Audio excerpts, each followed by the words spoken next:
Hi, everyone, and welcome to the 20th Annual Brattleboro Literary Festival. I'm Jenny Altschuler, a member of the Festival Organizing Committee, and I am very excited today to present authors Heather Clark and Maggie Doherty. We're going to be chatting, and if you would like to ask some questions, you can ask them via the Q&A button on your screen. And if you see that your question has been submitted by someone else, click the thumbs up icon to upvote the question to make sure that I see it. There will also be links in the chat to purchase their books for their websites and to donate to the festival. And a special thank you to all of our sponsors. So I would like to introduce them. Maggie Doherty is the author of The Equivalents, the story of art, female friendship, and liberation in the 1960s. She teaches writing at Harvard, where she earned her PhD in English in 2015. Her writing has appeared in The New Yorker, The New York Times, The New York Review of Books, and The Nation, among many other publications. And she lives in Cambridge, Mass. Heather Clark is the author of Red Comet, The Short Life and Blazing Art of Sylvia Plath. She's also the author of The Grief of Influence, Sylvia Plath and Ted Hughes, and the Ulster Renaissance, Poetry in Belfast, 1962 to 72. She was an English professor for 10 years at Marlborough College near Brattleboro and lived in Brattleboro for most of that time. So sorry we're not there in Brattleboro with you. She now divides her time between Chappaqua, New York and Yorkshire, England, where she is professor of contemporary poetry at the University of Huddersfield. Both of these books were finalists for the 2020 National Book Critics Circle Award for Biography, which is pretty impressive. I'm thrilled to have both of you here. I just found these books incredible. And in the last month, I've been, read them and took that time to read them, especially. And it blew my mind about what it was like for women at that time. I was born in 1961, which is sort of the center year in a way for a lot of the events that happened, so give or take around there. And I really, truly should have known, but I did not realize how hard it was and how much the sexism, just the subtle day-to-day sexism for women and what they were not really allowed to do. So first I want to just ask you, what was the reason that you wanted to write these books? This is before you're younger than me. So what was it like for you? Was it the history of what it was like for women or these people? What brought you to it? Maggie, why don't you start? Sure. Thank you, Jenny, and thank you for everyone involved with the festival for organizing this and especially transitioning it to digital and everything. And thank you all for being here this morning. So I think like many writers, I usually have an intellectual interest that brings me to a book project as well as a personal interest. For me, I've always been very interested in two kind of overlapping aspects of creative life. So one is community. How do writers and artists form community? What does community offer them? What kind of institutions are necessary to develop an artistic or literary career? And this kind of overlaps with another intellectual interest of mine, which is gender, which is, as Jenny was saying, why was this historical moment so difficult for female writers and artists, or in what ways were some of the writers that Heather and I are interested in able to transcend some of the structural limitations on their creative lives?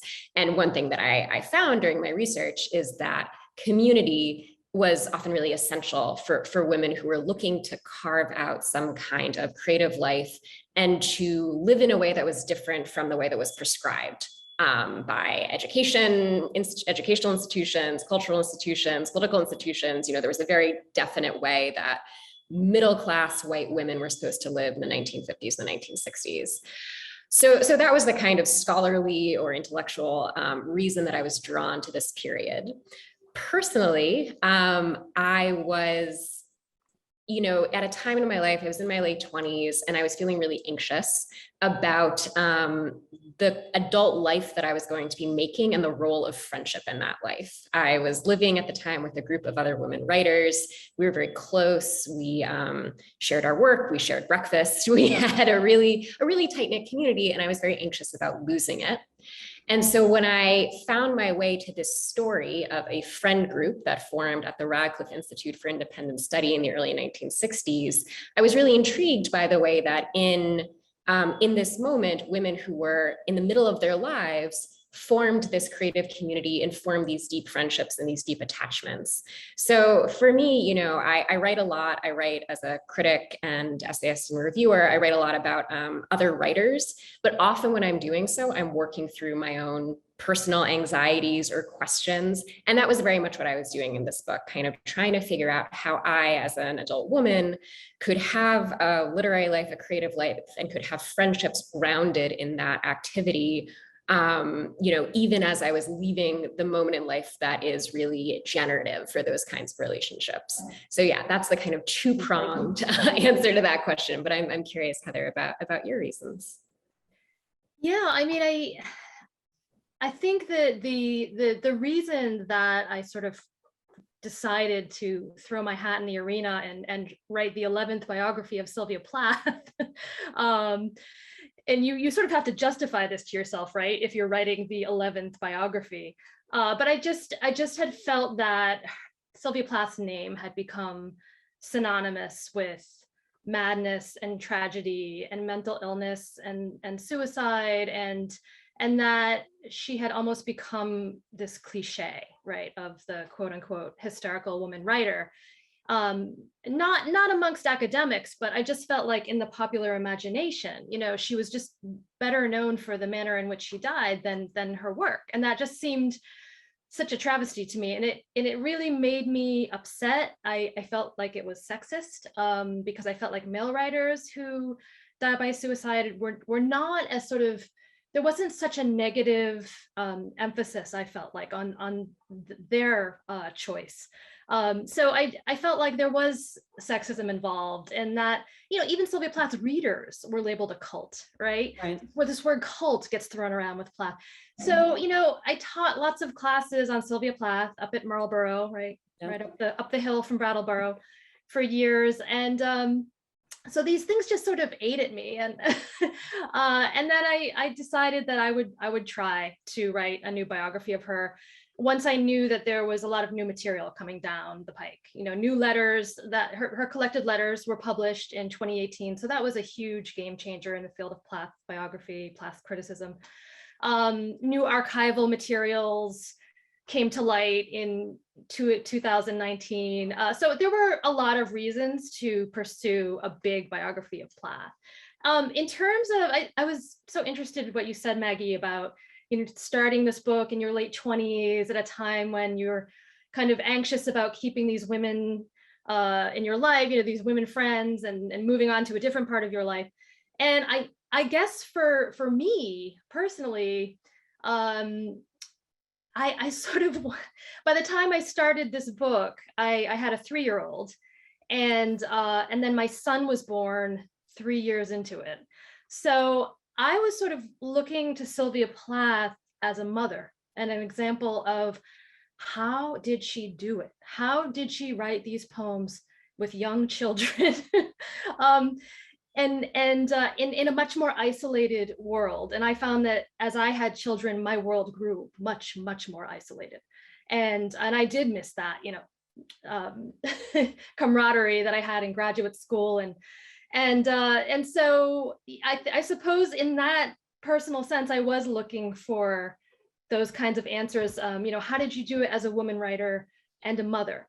And I would have these moments where, I'd read Plath and talking about, I need a nanny, I need a nanny. I think me too, Right. And I just felt like this really intense connection with her, in terms of, trying to have a literary life and raise children at the same time.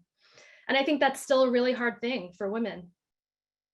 Well, I was going to ask this later, but I feel like the themes of motherhood and being a daughter are in both of your books, because, what you just said, and then Anne Sexton, had so much help from her mother and mother-in-law, and Sylvia Plath, her mother, her mother had been vilified. I mean, another person who had been vilified was her mother as this terrible mother, because she was very angry at her mother. But then when you read the book, you realize her mother helped her all along the way. And at the very end, her mother says, I just, she felt that Sylvia felt that her mother wouldn't let her go, but the mother was like, I actually really wanted her to go so that I could live my life. And that's really speaking as a mother that you don't hear from, because having Sylvia as a daughter would have been very, very stressful. I felt that stress the whole time. Mm-hmm. So I guess I'm just thinking for both, Anne Sexton with her children. I mean, that was, so the help she got, but also how she dealt with her children.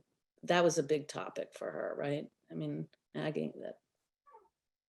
Yeah, I mean, motherhood is definitely a central theme All the women that you talked for about. all the writers and artists in this book, but certainly for Sexton. I mean, Jenny, I think your point is good that in both of these books, we're talking about women writers, women poets, Sexton and Plath, that had very complicated relationships with their mothers, who are also very generous. And of course, this is, find me a mother-daughter relationship that doesn't have this dynamic, right? That the mother feels like she has either done so much or offered so much or sacrificed so much, and the daughter feels that the care has been completely inadequate, and or too much, right? Little or too much, either one. Or has been kind of engulfing, overwhelming. Yes, of course. And this is why psychoanalysis is such a generative field, right? When it comes to talking about the way children relate to their mothers. But I mean, I think and I think Heather's book points this out as well, that what's so interesting about this moment for Sexton and Plath and for some other writers and poets that we both discuss is that there's a kind of change in the topic of lyric poetry, or the themes of lyric poetry, that the poets that we're interested in were participating in. This kind of big sea change in terms of what can you write about, or what can't you write about but are going to write about anyway, in a lyric poem, in a poem that is, using the forms and conventions of poetry that has a kind of, not austere, but a kind of august or, an important resonance that is often seen as kind of high art in some way. And so for Sexton, she approached poetry naively, and I don't mean that in a bad way. She just didn't have a literary education or a poetic education. And when she started writing poems, she started writing very much about her own experiences, her own life. And she wrote about her relationship with her mother. There's this poem, The Double Image, which is one of her poems from 1959. It's a really, really wonderful poem. And I write about it a good bit in the book because I think it speaks exactly, Jenny, to what you're talking about the ambivalent relationship of a mother and daughter, especially when that daughter becomes a mother herself. So in the poem, she's reflecting on her relationship with her own mother, who was this very sort of cold, impressive, brilliant woman. She was seen as the brilliant one in the family, and this was true throughout their lives together, even as Sexton herself was becoming successful. And then Sexton has her own children, and in the poem, she's kind of writing about both what she has inherited from her mother, how that inheritance has shaped the kind of mother she is with her daughters, how she hoped her daughters would in some way compensate for the love she missed from her mother. And it's a beautiful poem, it's a wonderful poem, but what's so kind of revolutionary about it is that she's writing about those themes and those experiences in this really personal way, which is not to say an uncrafted way, but in this really, honest, intimate way.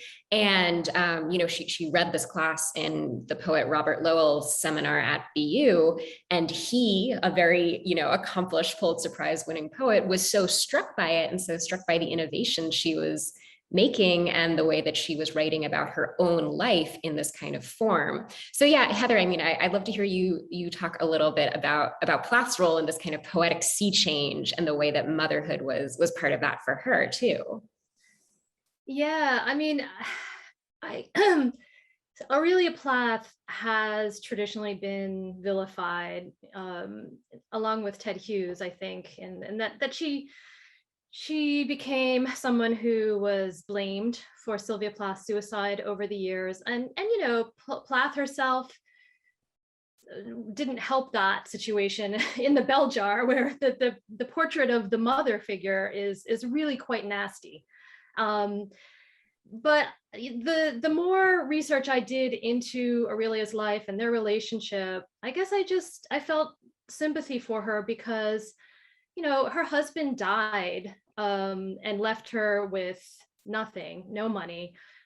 She had to kind of merge households and figure out a way to raise these two children, one of whom suffered from mental illness, one of whom attempted suicide at 19. So she's dealing with that. She's dealing with, and trying to make sure that they both get good educations and have all the things that the rich girls in Wellesley had too, you know. Yeah. So I just feel like there was a lot on Aurelia Plath's shoulders as a single mother trying to raise these two children in the 1950s. So I had a lot of sympathy for her. And also Aurelia was basically a frustrated writer. I mean, in her papers, she says that she had wanted to be a writer, but she just felt like she couldn't, you know. She was a woman coming of age in the 1930s. And so I felt like she kind of, you know, maybe passed that on to her daughter, and there was some vicarious like rivalry going on a bit. Like and stage Plath, mom for writing. yeah, and Plath felt that, but and you know, people say, oh, she pressured Plath so much to be perfect and always this and that. And you know, maybe there was some of that. She was like a tiger mom, right, in the 1950s before they sort of existed. But at the same time, I think this idea of perfectionism, and that always gets thrown around when people talk about Sylvia Plath, like this neurotic perfectionism. It's, you know, she felt, I just think she felt like she knew that she had to work twice as hard as a woman in the 1950s to get where she wanted to go. So, you know, I just think slagging her off for her perfectionism and pathologizing perfectionism. Also, I don't think a mother or anybody can make someone be a perfectionist. I mean, maybe they can add to it a little, but a person, if Sylvia had no interest in this, she wouldn't have done it. Yeah, So yeah. it was from Sylvia, in my opinion, that like her mom might have actually thought she was helping her. So, oh, Yeah, why don't you try for this? Or why don't you try to go to Smith? But like, Yeah. I don't think you can make someone an incredibly hard worker and a perfectionist. If they don't feel like doing it, they're not going to do it. And she had a vocation. That's what I mean. It was inside of her. It was just almost like a religious vocation. Yeah. and she started publishing poems at age 8. And so I think, you know, her mother, I don't think her mother forced her to do all of this. I think her mother tried to support her. And that's how she could. And so, you know, and there were just heartbreaking parts of this story, especially between mother and daughter. And you know, when Sylvia was recovering at McLean, her mother would visit her and say things like, oh, but you're so bright and you're so ambitious and you're so successful and creative and wonderful. And then Plath would kind of interpret that as more pressure to succeed. You know, it was just like there was no way to win. It was a catch-22. Right. She said, you're never going to succeed. Just stay here. Her mother would have been like, what do you, why would you say that? And but I think Plath, to get back to the poetry, right. Plath was not kind to her mother in poetry. I think Sexton's poem, The Double Image, is such a wonderful poem. And Plath never wrote anything, I think, that kind of sympathetic. And maybe she would have had she lived longer, actually. She might have. She wrote wonderful poems about children. I'm not saying she would have, but maybe in 10 or 15 or 20 years, she would have learned something about that. Yeah, no, you know, she wrote absolutely beautiful poems about her kids. But so I wanted to talk to you both about confessional poetry, which gets, you know, the Robert Lowell, because he's the famous, I'm surprised he was so surprised. Was he surprised at Anne Sexton? Because isn't he famous for being what people call a confessional poet? Yeah, very much so. And talk about that, Sure, yeah. I mean, so I think when I say that he was surprised, I think it was more excited, I guess, is a better word, that here was someone who was working in the same mode he was working in, or working out the same sort of questions. And, you know, he, at the time that Sexton was in his seminar, he was working on the poetry collection that would be Life Studies, which is in part about his family history as a Boston Brahmin, and, you know, growing up in the Boston area and having this long kind of impressive lineage that he was a part of, and also poems about his marriage, poems about his own experience with mental illness. And this is the poetry collection that a critic called Confessional, because it was writing about this material that was really intimate, writing about the experience of feeling yourself about to slide into another period of mental instability, or writing about a really difficult and tumultuous marriage that was only kind of recently something that poets were starting to write about. The poet W.D. Snodgrass wrote about his divorce and missing his child.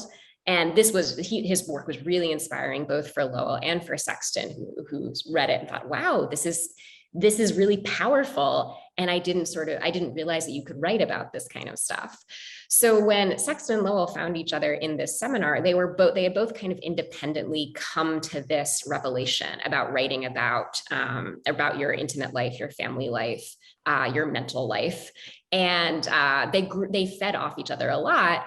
And the other person who was present in that seminar was Sylvia Plath. So, Right. although I'm like all these people in that room. yeah, although I mean, Heather, my impression is, she wasn't really yet working in that mode.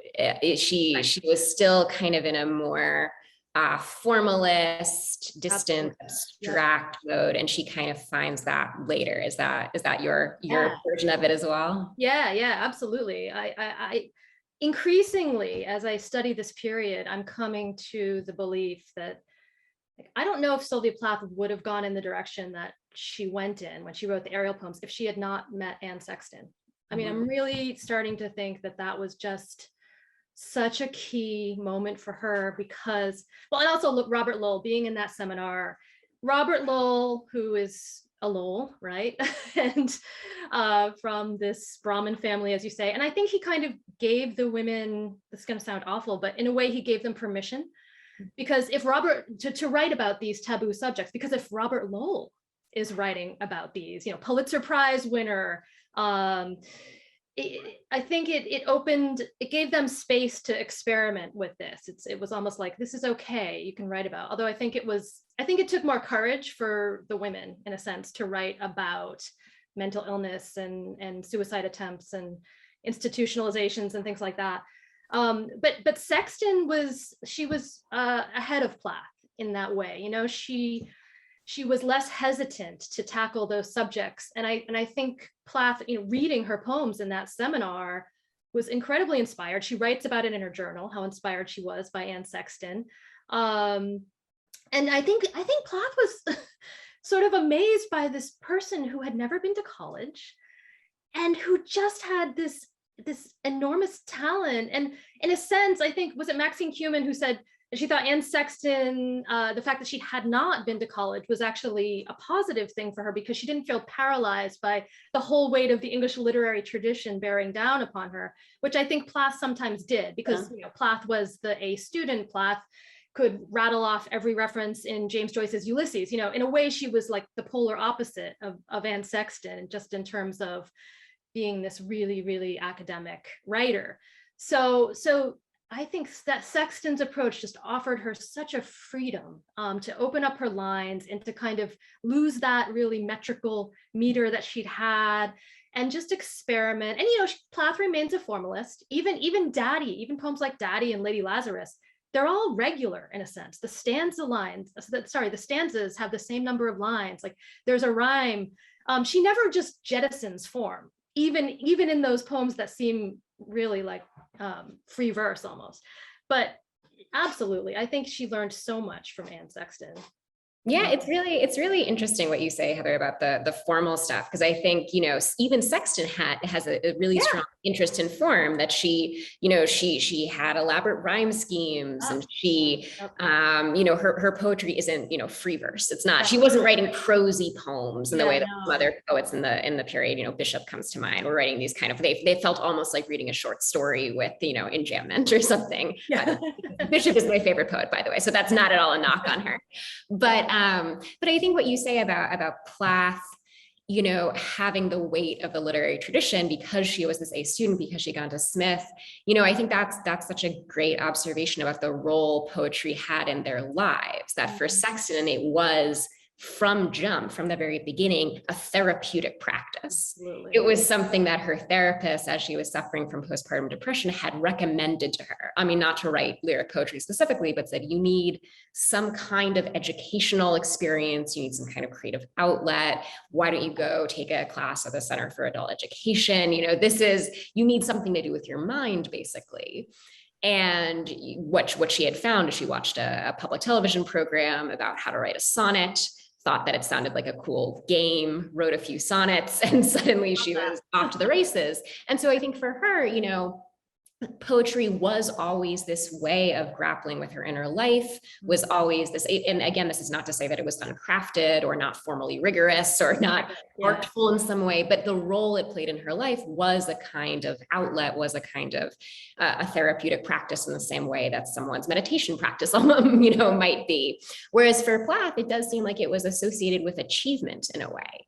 And Sexton was very ambitious. As soon as she started getting book deals and prizes and speaking fees. She was very proud of that, and she wanted more of that. So this is not to say that she wasn't, ambitious in the way that Plath was, but she didn't have to negotiate the same set of expectations around her art, because for her, art was always about some kind of personal expression, was always about some kind of emotional working through.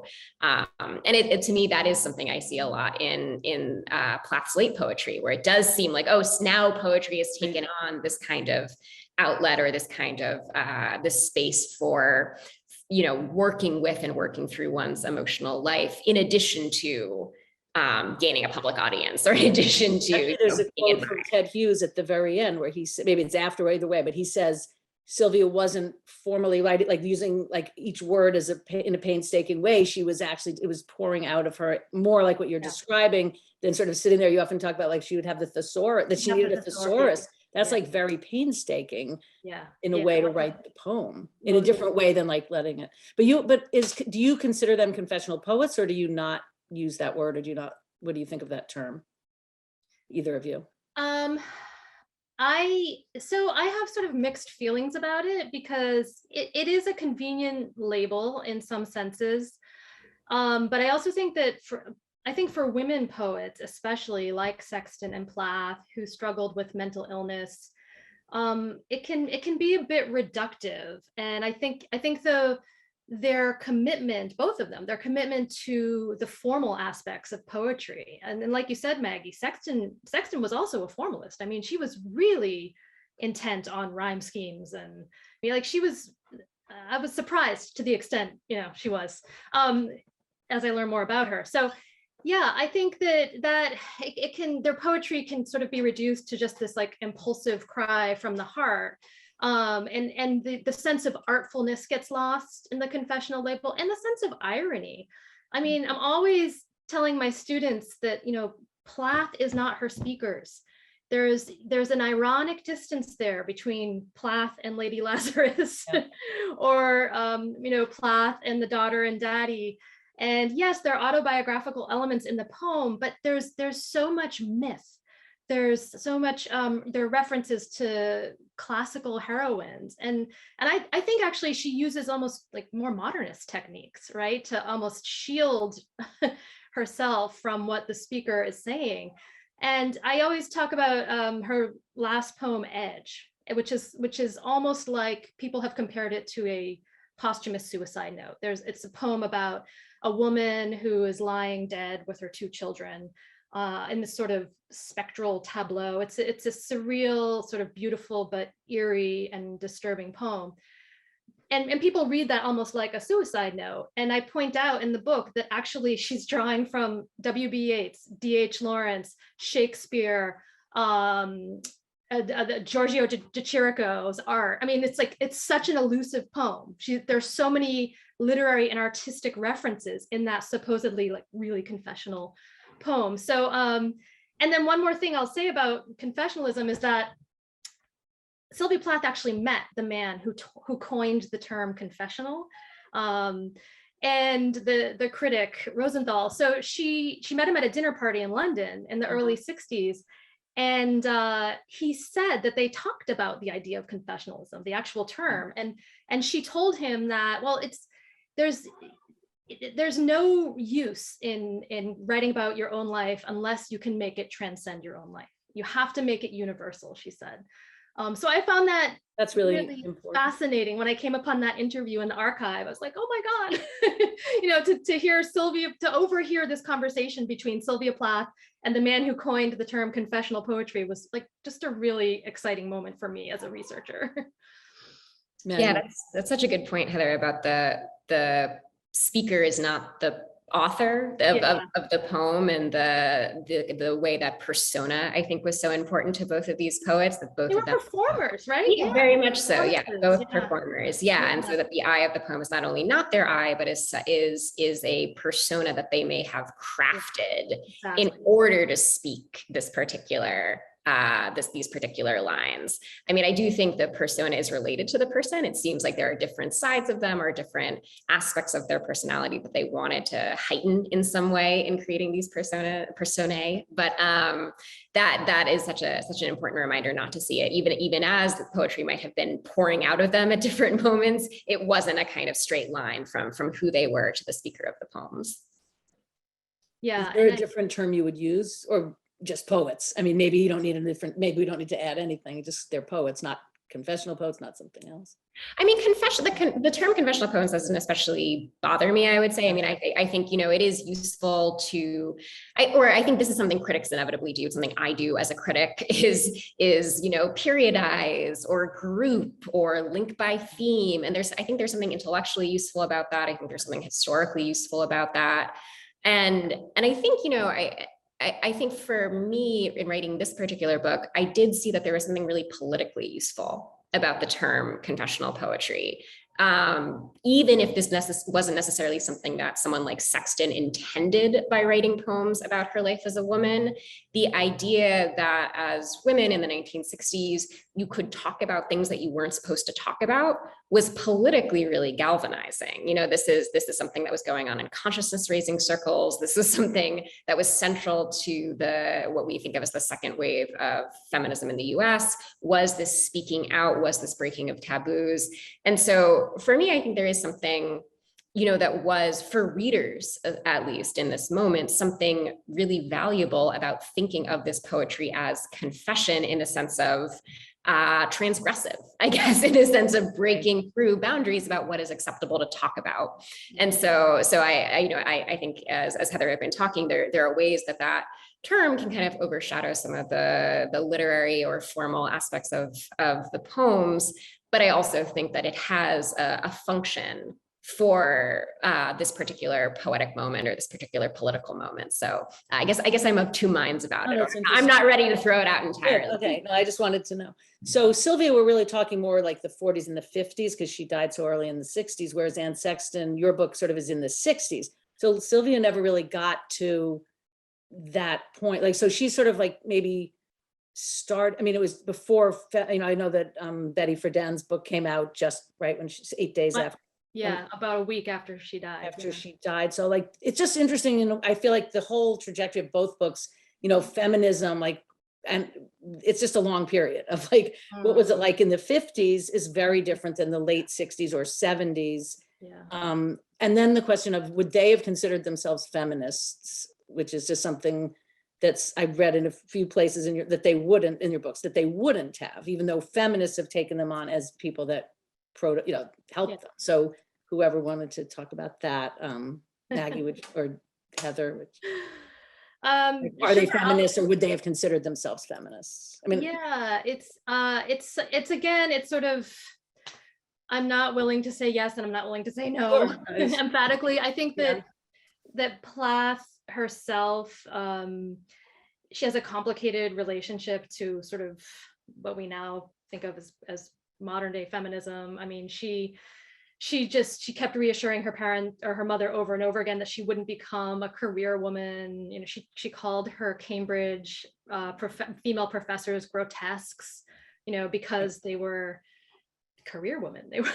You really let us know in that book, like how she thought about people, right? Like she really spoke out. She was not going to end up like them, right? She was going to have a husband. She was going to have children. Really stuck in the middle of all. But that for me is her feminism, that because she refused to follow those rules, right? That said, you can't have a literary life unless you are unmarried and childless. I think we have that now. Like, people have the choice. You could stay home with your kids. You could not have kids. You could have kids and do both. Like, that was a world where you couldn't have the choice. Like, I feel like most people now have the choice in their own heads to choose. I'm not saying it's so simple, but like, she didn't feel a choice. And Anne Sexton, her life, I mean, it might have not been what she would have done if she was born in 1980.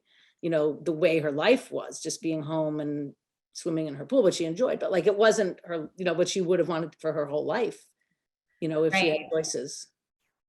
Right. Sorry, it's noon, and so there are church bells ringing. I hope that's a nice background noise as opposed to a distracting one. Yeah, I mean, well, I guess I think I think that, I guess I have a few sort of thoughts to add on this. So, Great.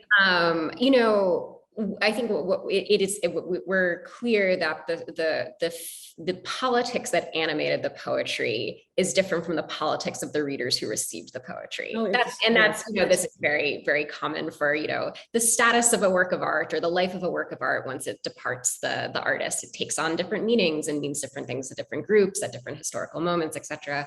So for both Plath and Sexton, as I understand it, their poetry was really meaningful for a generation of women who were becoming radicalized and who were seeing, you know, the damages of patriarchy and the ways that it, you know, wounded women or oppressed them. And so this poetry was really important to them, even if Plath and Sexton were not writing their poetry with this kind of political purpose.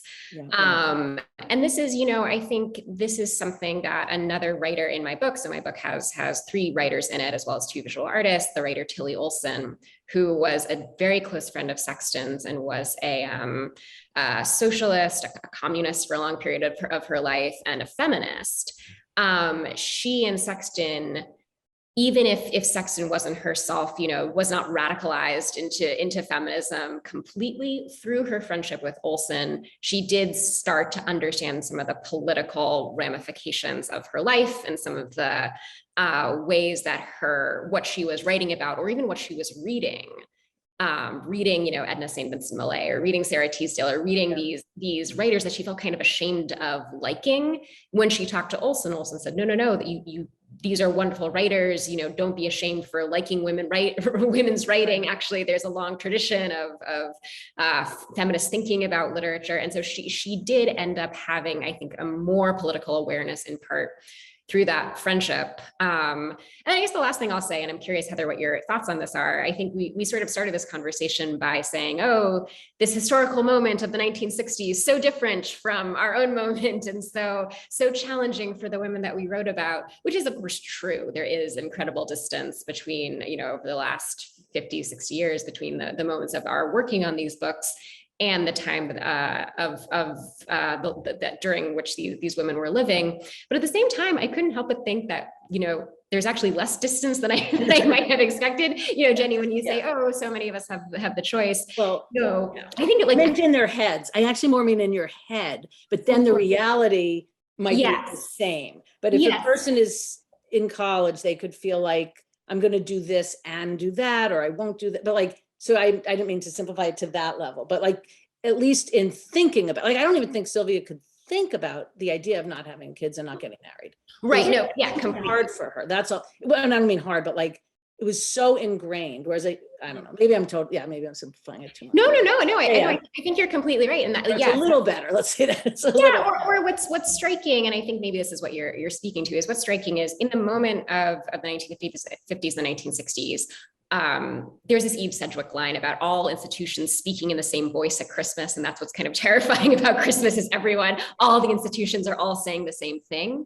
And that is something that's happening in the 50s. Everything is saying the same thing about womanhood. And no matter who you are, no matter if what race you are, what class you are, where you are in society, everyone is saying the same thing to you, whether it's your teacher or your doctor or your psychologist. Or Adlai Stevenson at the Smith graduation. Exactly. Or your boss. They're all saying the same thing, which is that, you know, your highest calling in life is to become a mother and raise the next generation of citizens. And I think, Jenny, you're completely right. That is not the cultural message of our current moment at all. You know, we're getting a very different message, which is you can be whatever you want to be. You have a choice. But then, and I think this is what you're saying, when it actually comes to living out a life as a woman in the US, where we do not have affordable childcare, where we do not have universal pre-K, where we do not have universal healthcare coverage, where we do not, you know, even though we're being told that we have these opportunities and these choices, the conditions of our lives, the material conditions that many of us live in, do not actually make that available. And so in a way, we're in a differently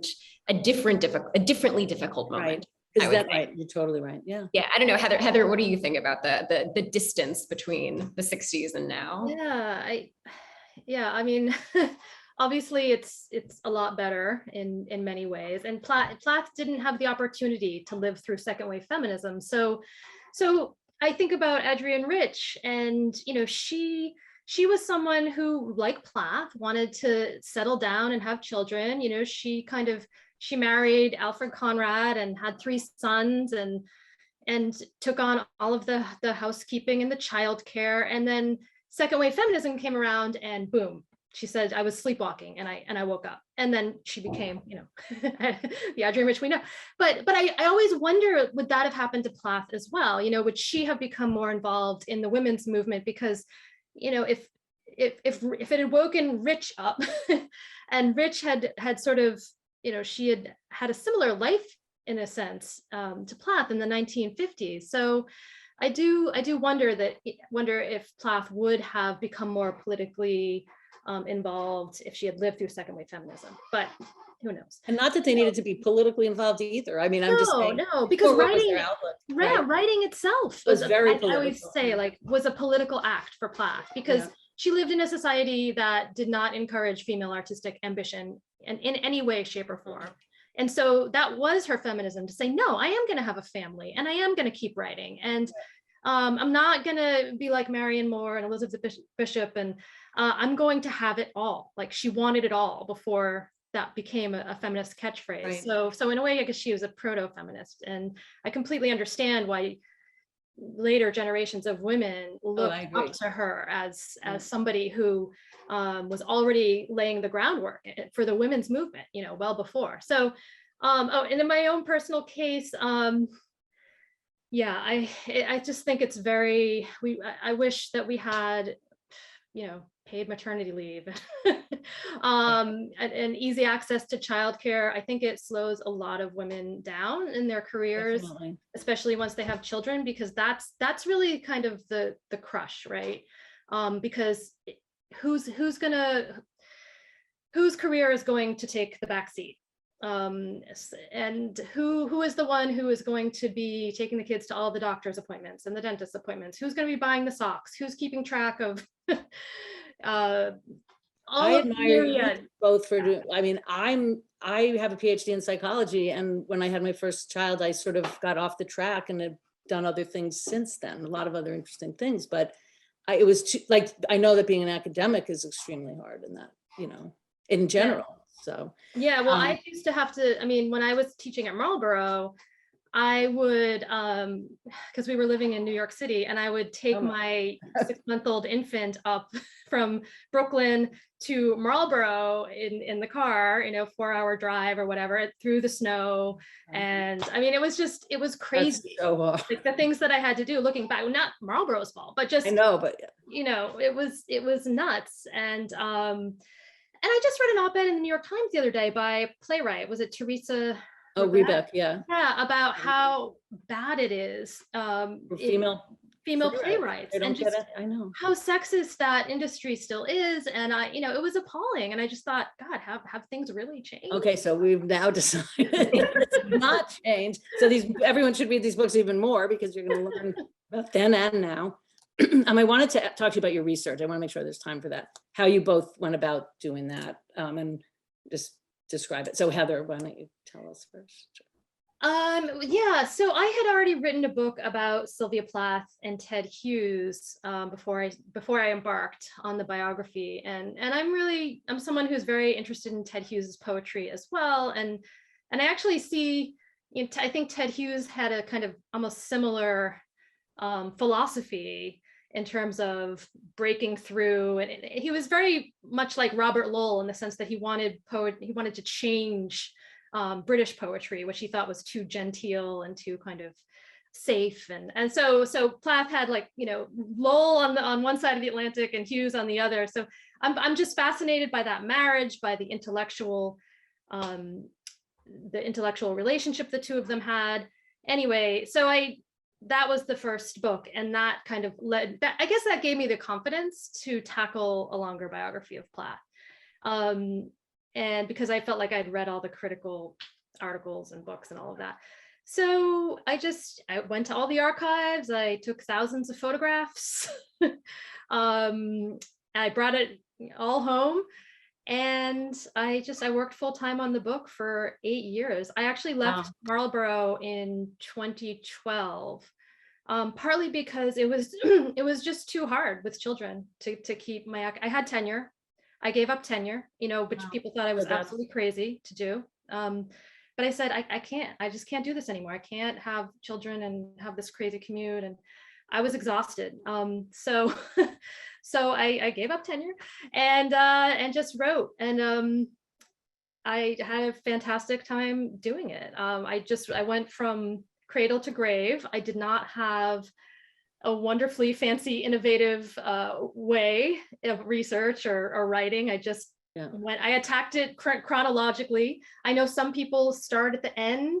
I've heard some biographers will write the final years first and then work backwards actually, but I didn't do that. I just started at the beginning. And I love the way you did it. It was such a story. I mean, I read what Maggie wrote about. You couldn't put it down. That's what I had the book and the audio, and I just kept listening. And if I had to not be able to sit and read, I'd be listening in the car or doing anything. I was walking around Chicago last week listening to it. And I mean, it's the cradle to grave. And then okay, so wait, so Maggie, I'm going to go back, but so you did it, I think you said more through the archives at Harvard, or what was your process for the research? Yeah, I mean, similar to Heather's process, like very grounded in doing archival research. I was at the Schlesinger Library, which is part of what is now the Radcliffe Institute. So when Radcliffe College officially merged with Harvard in '99, everything that had been part of Radcliffe, including this institute that the writers and artists I talk about in the book met at,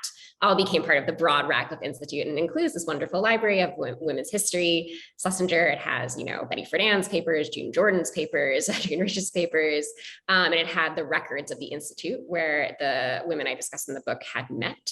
And so I spent a lot of time in the archives. I also went to the archives of each of the writers and artists I talk about in the book.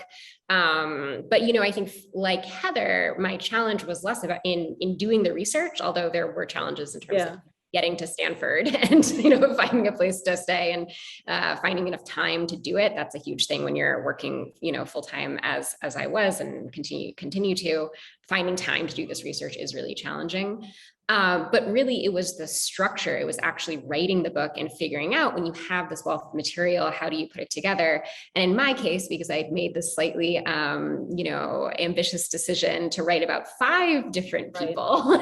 A great job. You really tell each. Well, that's very kind of you, but figuring out, how to weave together these different stories, because it felt very important to me that it was a single narrative and that it was a story of relationships, because that was the central theme or concern of the book, was the way that collaboration and community formed. So to that end, it didn't really make sense to me to write separate chapters for each of these people, or to, introduce them one by one and then just kind of pick up their stories. Later it had to be a coherent narrative about all 5 of them. And that was the hardest part. So for me, the hardest part definitely came in the composition and the structuring and the revising of that, so that it felt like one story in which all of this research was great, because it did feel like this story, like you're so curious as it goes in the time frame, like what's happening or how, and then the Maxine and Anne relationship, but it's in you get it from the beginning, and it's so great. And so it really, they're both like amazing stories that you can't put down. I mean, and to read them together is an amazing experience, because they certainly speak to each other. And then what about interviews? Did you both do interviews with like friends or family members? Yeah, I did. I just want to say, I just got a message that said my internet connection is unstable, and there's it's fine. A lot of wind outside. So just tell me. I don't know. It's getting stormy. It's fine. It's fine. Yeah, I did, I think maybe 50 interviews, something like that, with people who had known Plath and, or people who had known her psychiatrist, Ruth Boischer, or who had known, friends of friends, that kind of thing. So yeah, and that was all new for me as an academic. I'm used to peer review. And at first I was thinking like, how do I know if there's no peer review here, do I just trust these people? Right. So I would, because obviously they're remembering things 50 years later. And so I tried to triangulate as much as possible. And sometimes I heard different versions of the same event, and like the party where Sylvia Plath met Ted Hughes. Oh yeah, that was good. You tell all the and there were different versions of that. And I ended up just putting both versions in the book, or, because I couldn't say that one was more accurate than the other. So sometimes I would do that, just give 2 interview testimonies. But yeah, and I just followed in their footsteps. Like I went to every house that she ever lived in, and I took lots of trips to England, research trips to England, and lived in Ted Hughes's house for a summer in Yorkshire, and that's how I ended up getting the job that I have now. So yeah, I was surprised by how much I enjoyed doing the interviews, actually. That's such a great, yeah, Heather, that's such a great point about yeah, trying to figure out the reliability of interviews, or so I think it's interesting. So I sometimes report journalistically, and that's a very different process. And you want to confirm a subject I was profiling once told me a story about her childhood, and of course my next step was to reach out to her school teachers and classmates and confirm the story, right? Like I couldn't actually report that story unless I had, double confirmation that it had happened, which is a very different mode than this kind of biographical writing that's also relying on other kinds of sources, and is trying to tell a story, but not necessarily saying, well, there's only one true version of this story, or there's only one true version of my subject's life. This is something the biographer and critic Ruth Franklin talks about sometimes, about how there's sometimes pressure on biographers to tell the definitive story of the life. And, Heather, I think yours is very close to the definitive story about Plath's life. It's so wonderfully researched and told, but at the same time, is that what we as biographers are supposed to be doing? Are we supposed to be trying to define someone, or are we supposed to be trying to put forward a story about them that could then be complemented by other stories? And that it just from that when you were talking about putting those two interviews both in and telling both of those stories, I think that's in some ways exactly the way we should be using interviews, or using stories that we have about a subject, is putting them forward and recognizing that there's going to be ambiguity and complication, and someone else is going to come forward and tell a different version of the story. And so the reader can also see, which does that sound, doesn't sound right. Or I guess that person maybe had a reason that they thought Sylvia was so awful in that moment, or not, or I feel like that you can sort of make a judgment. It's more like showing a picture that they can analyze, as opposed to just you telling everything. Yeah. You also have, you have a lot of their voices in there too. So many letters and everything. So even though Ted Hughes is one person who said, like, I hate, he said, how could you write a biography about someone you never met? But actually, if you have their letters, their friends' letters, other letters, I feel like in both cases, it's not the definitive story. It can't be. I understand that. But like, it feels like a lot of people's opinion, or observations are in there. It's not like just one person's observations. So it's maybe that's why my book is so long. And I also wanted to give people a sense of the times that they were living in. So there's a lot of historical context. Both of you, there. And then, Ted Hughes gets a lot of space in the book, because he's one of the most important poets of the 20th century, and they were married. And so it was like, I didn't set out to write a 1,000-page book, but it just grew and grew. Well, I've been telling everyone to read both books, and yours, given that it's so long, I'm like, don't worry about it. I like, just start it. Right. And I even have said, like, if you just read like the first 400 pages until she's through Smith and all those things, they're not going to stop.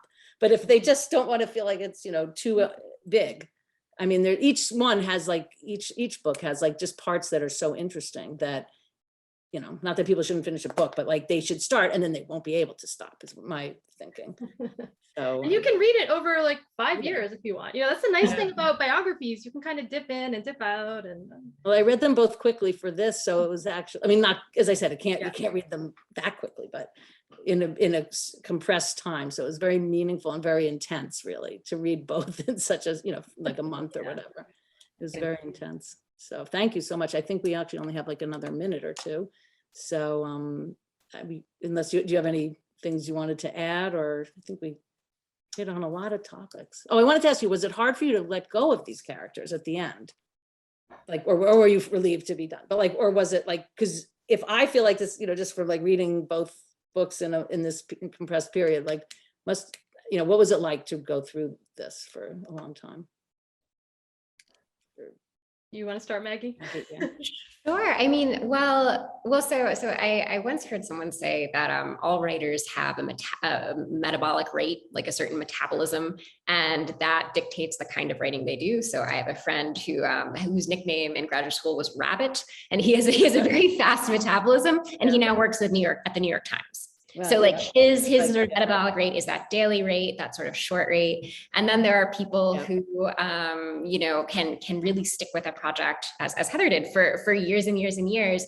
I would say that my basic writerly metabolism is, long form magazine journalism. I want to sit with a story for 3 to 4 months and spend time with that subject and those characters, and then move on to something else. So for me, it was actually really a challenge to stick with this book over the course of a few years, not because I didn't find these women fascinating and admirable, and not because I wasn't sort of invested in their lives and the story and the research. It was actually just almost on a physiological level, just challenging for me. It was, I'm still working on this. Like, this is still happening, just because my natural fit, and maybe another analogy or metaphor would be if someone's a track and field athlete, like what event are they best at? Are they best at the are they a cross country runner? Are they a sprinter, whatever? I guess I'd be a middle distance runner. So this is, so it wasn't challenging really for me to let it go. Again, not because I wasn't. Yes, I see what you're saying. Invested, just it wasn't quite my natural mode, but Interesting. Yeah. Heather, what about you? I love the athletic I do too. analogies here, because so I am a former rower. So I rode in high school, I rode in college, I rode for Radcliffe at Harvard. I was a really serious rower, and at one point I thought maybe I would become a rowing coach, and that that would be my life. And so yeah, that kind of slowness and steadiness, although the races were fast, but and I think actually rowing is where I found my feminism. So that it was just a huge part of my life, especially at Radcliffe crew. But yeah, I think I'm more of a book writer, I guess. I write a lot of book reviews that are short, but yeah, I find myself just, for better or for worse, going down lots of different rabbit holes and avenues, and even with the Plath biography, there are still so many parts that I feel like I didn't say enough. Like I should have gone into more detail about beat poets influence on Plath, or this and that, and I reached a certain point where I just had to stop myself. I was like, nope, you cannot go to see any more people who knew Plath. You cannot look at any more archival papers. Like, you're done. I just had to cut myself off. I probably could have spent another 2 or 3 years on it. And so yeah, but having said that, I'm done. I feel like I'm glad to be done with Sylvia Plath. And I actually just finished another book, which is, it's called A Very Short Introduction, and Oxford University Press puts them out. So I did a very short introduction to Plath. Mm-hmm. And it's in production right now, hopefully be coming out soon, but it was only 120 pages, something like that. So I had to really distill what I had learned writing the big book into this sprint. If the Plath biography was a marathon, this very short introduction was the sprint. Well, I'm glad you wrote the big one, because I do feel that the whole life and all the detail meant a lot to me as a reader, like to just really get the sense of what it was like day to day, and that she had a happy childhood. Actually, I mean, I know her father died, but I mean, she had friends, she had a normal life. Yeah. With this problem that she had, but it wasn't like her whole life was a disaster. I mean, she had a life, so you really give that sense. So, and as I said to you before, like that, just hearing about the Radcliffe Institute and the Bunting Institute, my entire life living in Boston, that like it really made me understand what it was when it started. I did not know, even though it's always being referred to, and I've gone to talks there, and I just knew it was for women, but I just didn't know what it was. So thank you for explaining that after all these years. And thank you both for being here at the virtual Brattleboro Literary Festival. Sorry we couldn't meet in person, but this has been amazing and fascinating. And thank you both for your books. They've been really meaningful to me, and I've been recommending them all around. So I get a lot of, I look forward to talking to my friends about them too. Thank you so much. Thank you for having me. And Thank you so much. This was great. Yeah. Thanks. Look forward to your next things that you do. I'll look forward to that. Bye. Bye-bye.